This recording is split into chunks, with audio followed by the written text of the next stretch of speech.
remember your name. Dylan. Dylan. Yeah. Dylan. Good. Okay, we're live with Voice First FM's YouTube page. Welcome everybody. Hello. And Facebook. That's my Instagram account because why not document the experience of interviewing almost 20 people in a morning? How are you holding up? I'm good. I have high energy, and I was very reserved the last few days to get ready for this moment. So it's nice to meet you. Nice to I've meet you been too. excited to hear about Pulse Labs. Pulse Labs, for those that don't know who they do quality assurance and testing for all things voice. Google Assistant invested in your company, so did the Alexa Fund. So why don't you tell me, they can listen, but obviously you have a bit of an audience in the archive, about yourself as the co-founder and chief product officer, about Pulse Labs, your place in the market, and why you're here at the Alexa conference. Absolutely. So myself, my background was actually in data science. I was the director of data science at Overstock.com before founding Pulse Labs. Overstock is very cool, man. Yeah, Overstock is some very aggressive things. Yes, Overstock is doing some cool stuff. It was a wonderful company. I actually really loved working there. Cool. We looked into, part of my job as the director of data science was to try to figure out, all right, what are the most effective ways out there for gathering new information about how consumers want to interact with the company? What are some of the exciting new channels out there? And how can all of that data and information be utilized to provide the best customer experience? Yeah. And so one of the things that I looked into as part of that role was this emerging voice technology. While you were at Overstock? Well, I was at Overstock. Okay, yeah, absolutely. And so Overstock, they said, okay, that looks awesome. They thought it was a little bit early for them to get on it as a brand. They also thought that retail organizations have tended to be more focused on Google and building on the Google Assistant for obvious reasons. But I realized that this was going to be a transformative new platform. Yeah. And I said, all right, I need to get involved. Right. And so that's cool. Yeah. And so that was kind of the reason that I started working on Voice. And then my co-founder, Abhishek, your CEO. Yeah, our CEO. I met him last night. Yeah, absolutely. So Abhishek Sutan, old friend of mine. Actually, we met as workout buddies. Okay. So I found that the key to exercising for me is two things. You gotta do it first thing in the morning. You gotta have somebody that you're doing it with, or else very you'll sleep in. Yeah. Right. You don't do it first thing in the morning. Everything out of the way. Yeah. Turns out, not starting a startup, starting your own company also kind of prevents you from doing that. But I put it from doing everything. Yeah, except for working on the company, which is exhilarating. It's a black hole. Yeah, exactly. And so that sucks you in and just becomes your entire life. But it's a super exciting experience. But I put up flyers all around my building and said, I'm looking for somebody to work out with. My old workout buddy moved away, and he showed up and kept showing up, and we became fantastic friends as a result of that. So we started looking into the space together, and we realized that there was a major need for usability testing. Right. So human beings. Now, you call it usability testing. Yes. Do you call it quality assurance? Is it called that in the voice space, or you use usability testing, that phrasing, for a very specific reason because of what you're actually doing? So usability testing, so quality assurance I think is part of usability testing, but it's only one part of usability testing. So quality assurance I think essentially does this meet the functional requirements that we think Does it work or is it broken? Does it work? Is it broken? Usability testing, do people enjoy working with it? And so the question is, so it's not does it work, it's do people want to work with it? Okay, so that's the point of what you do. And a major part of question, part of making sure that people want to use it is figuring out if it works at all. Right. What can we do to improve it? How can we improve it? And then what important feedback can you get from the users? Right. And the thing is that we have innate expectations for how conversations are supposed to go. Yep. We've been speaking to other human beings for our entire life, and in fact, kind of language is one of the fundamental things that makes us human. Yes. And so, building with those expectations in mind is an absolutely critical part of voice user interface design and development. The thing is that the best way, in fact, really the only way that you can understand how real-world users are actually going to interact with what you build is to just put it in front of real-world users and get that feedback. So Pulse Labs provides a platform that lets you do that. We provide detailed data down to the transcripts and even the audio of every single testing session, which is a level of data that's actually unique in the voice space today. And we do testing for Amazon's Managed Partner Program. So we are actually the usability testing solution for Alexa right now. And so we've tested over 120 last year, and it's been 120 an amazing brands. experience. How many of those 120 have more than one product? Just take an educated guess. So most brands right now have one X2 Games, for example. Very exciting. You know? That was a fun talk Yeah, yesterday about it. absolutely. So X2 Games, they're a brand that's now focused on voice and voice development. So they're going to be coming out with a whole bunch of different skills, applications, games, all of this stuff. So there's some brands that have a number of different products that are coming out there. Other ones, I would say right now, the majority just have a single application that's kind of their flag in the new voice frontier. Right. Why the Alexa conference? Why are you here? What value do you get out of this? You're looking to forge formal, informal partnerships. You're trying to prospect, get new clients. You're trying to spend time with your current clients so they hear. Give me an idea. Why this conference and how's it going? What's the experience been like? It's been great. So the Alexa conference has been a phenomenal experience so far. It is one of the major voice conferences of the year, and we were just blown away by the number of companies that are going to be here. So part of it is to certainly reach out to companies that you might want and need voice usability testing. Have conversations with them. Also find out what other companies are doing in the space. We try to keep our ear to the ground there, but it's always great to just come out and meet the people that are doing this and find out what the new things they're doing. And then also to learn what people think is going to be happening over the next year, the next 5 years, get some idea of where this exciting new technology is going and how it's going to evolve. So all of that's the reason why I'm here. Yeah. I have a strange question. I hope you don't mind me asking. Go for it. Probably not the most empathetic of questions. Go for it. When does Pulse Labs no longer need to exist in your mind? When does technology do usability testing so well without a company that has employees? Maybe it's Pulse Labs, a quasi-autonomous, quasi-decentralized software company that your senior leaders own, but there's no employees. What I'm asking is, at what point does the manual processes go away, and do you envision that a Pulse Labs type software becomes basically fully automated that does all this without the manual workers? Is that 33 years out? Is that 5 years out? Is that never going to happen?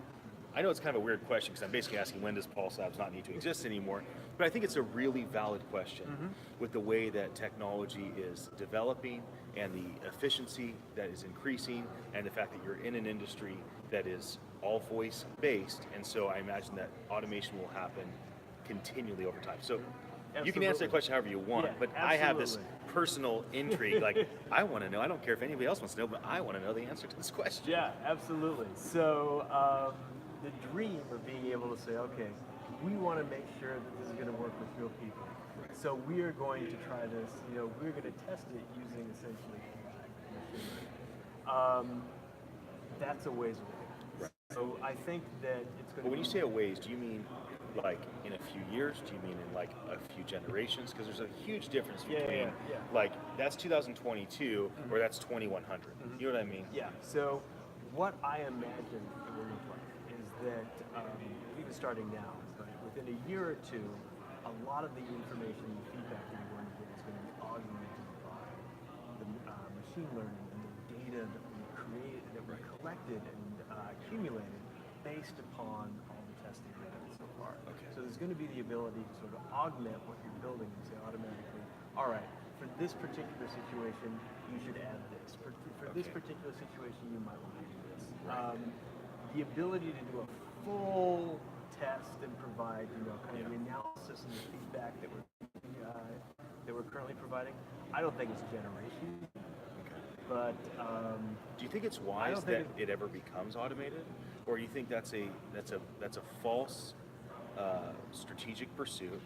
It shouldn't happen. It probably won't happen because human beings need this type of testing done by human beings without overwhelming automation, because that's an okay response to give. And I don't know if that's something that you had thought, or if you're like, no, eventually it's going to happen because this is just natural. We want to save time. And so go a little deeper on that. So my view actually is that I think eventually you're going. So it's going to be a long time until it's all. Right. So it's going to be a long. So I think 5 years is the earliest it could possibly be. I think we're talking more somewhere along the lines of 10 years. But the thing with 10-year predictions, I actually came originally. You can't be wrong for 10 years. Don't worry.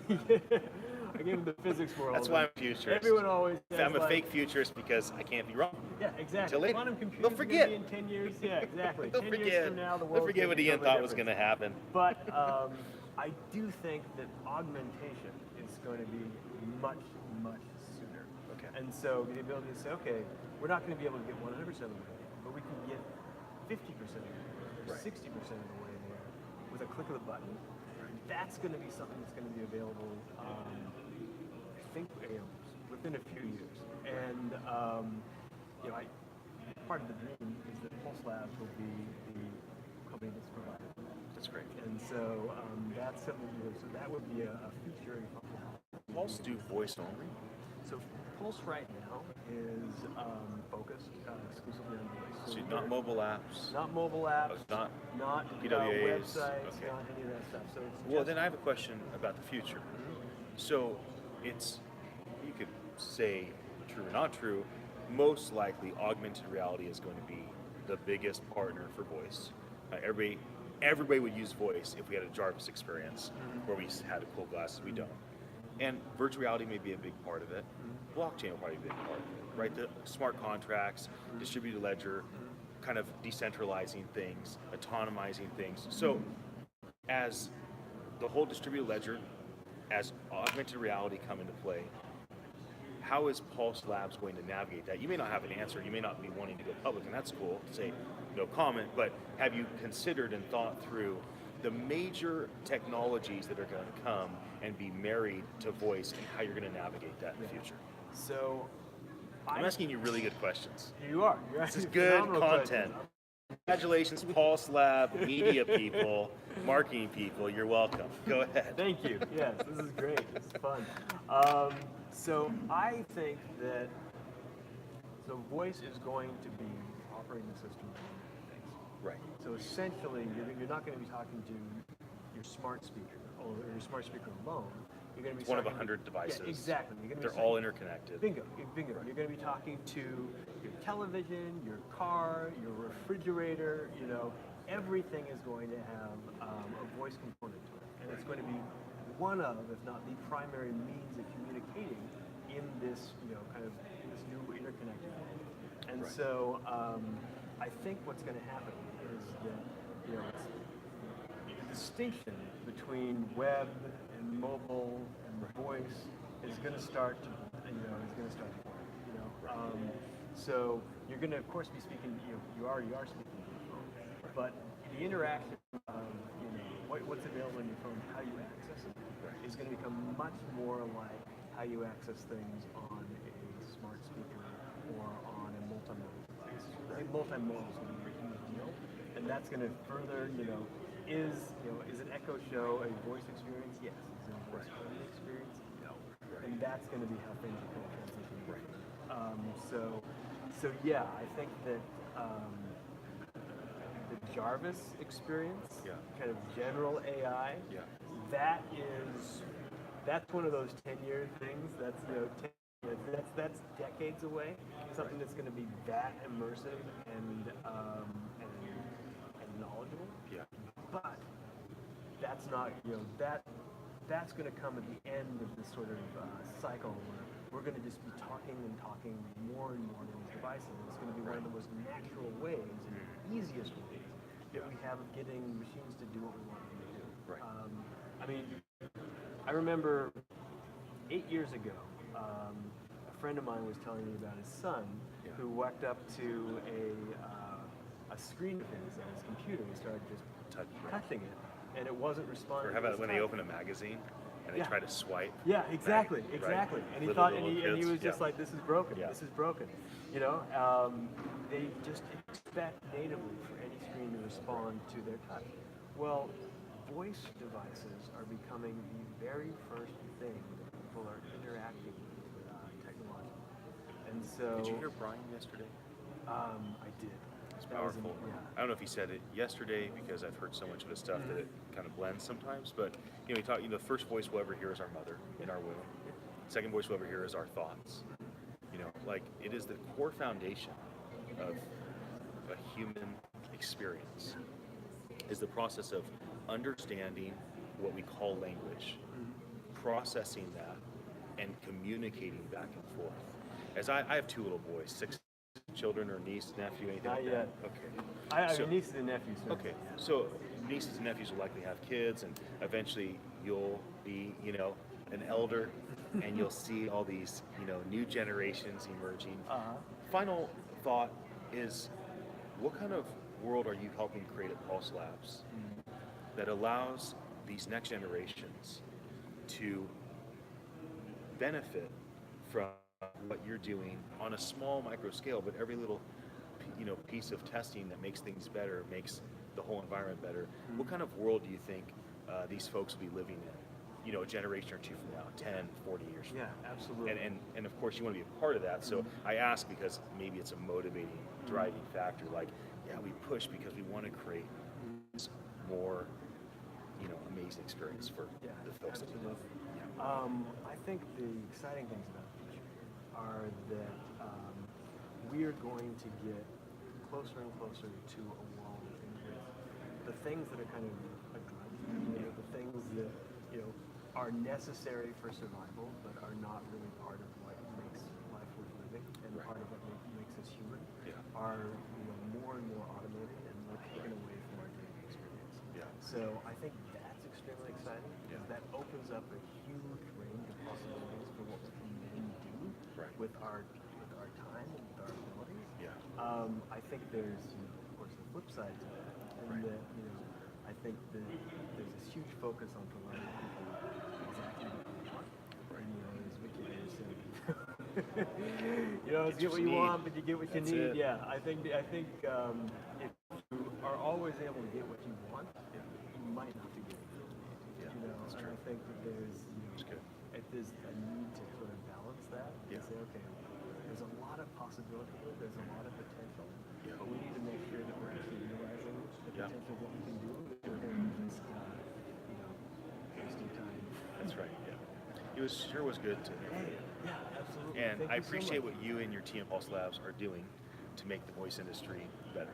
So, This was a stay pleasure. confident, Absolutely. keep Pleasure pushing, talking to you, make man. things happen, because it's organizations like yours that'll make the 99% of the effort in this industry more enjoyable for